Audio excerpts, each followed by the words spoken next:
is a North Korea summit going to happen or not? So that decision will ultimately be up to Chairman Kim. So the president... He asked for the meeting. The president agreed to meet with him. I'm very hopeful that that meeting will take place.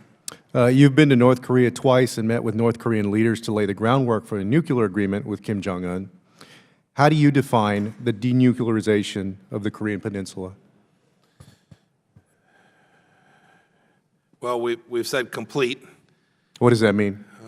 Well, so there are multiple components of their system that threatens America. This would include their weapons capability, their missile capability, the technology that goes with that, so engines and systems associated with space launch vehicles, in addition to the missile programs, and then everything that is upstream from that, including the production of fissile material, the technology that permits the capacity to produce that material, and all of the engineering and R&D connected to that. Will you leave them with a civilian nuclear program?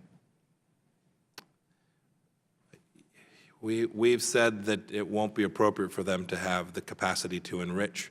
We have not, I'll say it this way, I can't answer that question. I'm not in a position that I can answer that question for you today. How will you move out the nuclear material?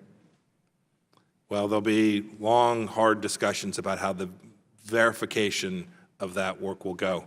It is one of the most difficult verification programs that will ever have been undertaken.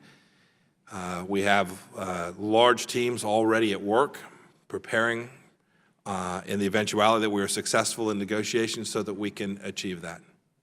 It'll take many, it's a long, hard process. It won't be just American. There'll be other partners that will participate in it as well. Would that you suspect that would include Russia? I don't know if it'll include the Russians or not. It certainly would include the IAE and others that have tremendous capacity and expertise in this area.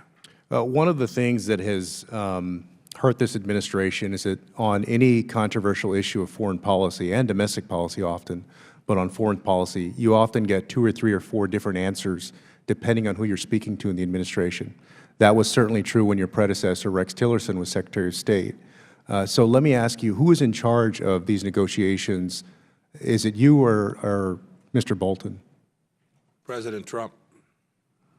And who's going to lead up the team? I will. How many members are on the team, and who is on the team? I'm not going to go into the details of how the team is being built out. There are different teams there are lots of teams at work across all of the United States government, several within the State Department, a number in the Department of Energy, Department of Defense. There are many folks, the folks at the National Security Council.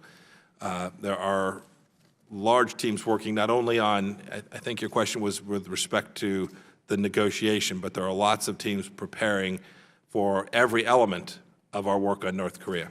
The existing pressure campaign, which continues, sure.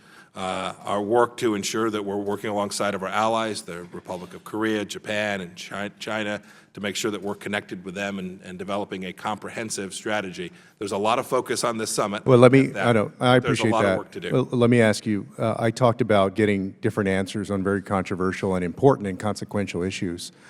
We saw a prime example of that the other day in the middle of a press conference when Mr. Bolton talked about the Libya model, which Secretary Mattis has also mentioned before, and President Trump corrected him live on camera, it seemed like.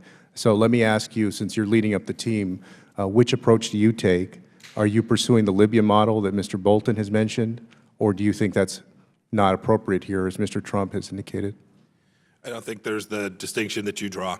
The model that we have laid forth is a rapid denuclearization, total and complete, that won't be extended over time. I think when Ambassador Bolton was speaking about this, although obviously you'd be better to ask him, what I think he was speaking of is a comprehensive denuclearization that didn't take place in exchanges that worked along the way. Slow, years-long process where in exchange for Act X, the United States sends a check across the transom.